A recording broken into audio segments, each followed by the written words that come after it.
Rabbani TV. Mulia menjadi generasi Rabbani. Alhamdulillah wassalatu wassalamu ala Rasulillah wa ala alihi wa man tabi'ahum bi ihsan ila yaumiddin. Kaum muslimin sekalian yang semoga selalu dirahmati oleh Allah Subhanahu wa taala. Kita punya uang dan itu sudah melebihi nafkah untuk keluarga. Dan ada sisa 2 juta atau 3 juta rupiah untuk bulan ini, bulan Dzulhijjah. Apakah lebih bagus kita gunakan untuk membeli 1 ekor kambing untuk berkurban atau patungan dari 1/7 sapi, ataukah kita memilih untuk sedekah? Padahal ada jalan-jalan kebaikan yang lainnya di mana harta kita bisa salurkan dan niatkan untuk sedekah. Misalnya untuk menyumbang untuk sekolah, menyumbang untuk masjid, atau kita memberikan mushaf Al-Quran yang nanti dimanfaatkan oleh orang lain, ataukah mungkin kita memilih untuk berkurban. Maka para ulama, termasuk juga dalam mazhab Syafi'i, mereka katakan bahwasanya patut dipahami tetap kurban itu lebih utama daripada sedekah yang senilai dengan kurban.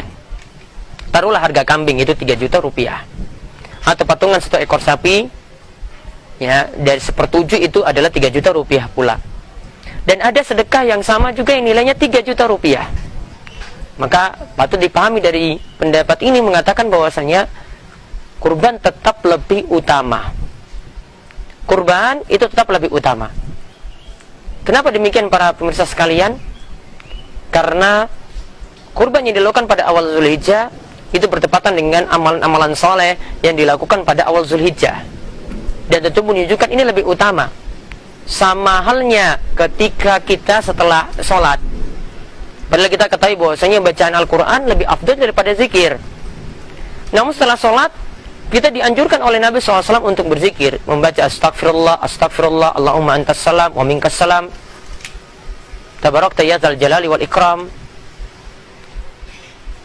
Walaupun Al-Quran lebih utama, tetap zikir yang dituntunkan oleh Nabi SAW lebih utama setelah kita itu sholat.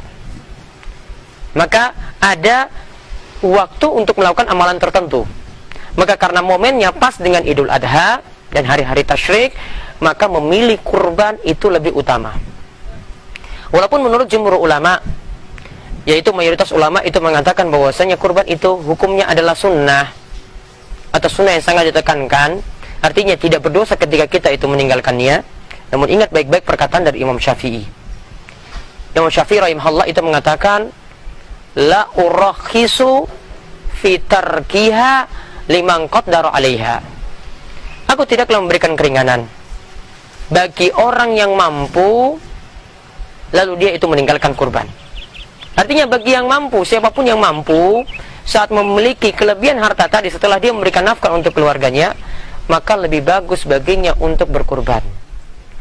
Walaupun di sini kita katakan sunnah, dan Imam Syafi'i rahimahullah dan ulama Syafi'iyah juga yang jadi pendapat jumhur ulama, mayoritas ulama berpendapat kurban itu adalah sunnah, tetap jangan ditinggalkan.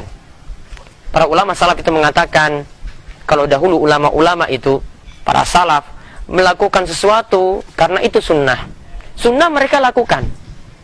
Namun di zaman kita ini, ya, orang-orang sudah beralih, yang sunnah malah mudah untuk ditinggalkan.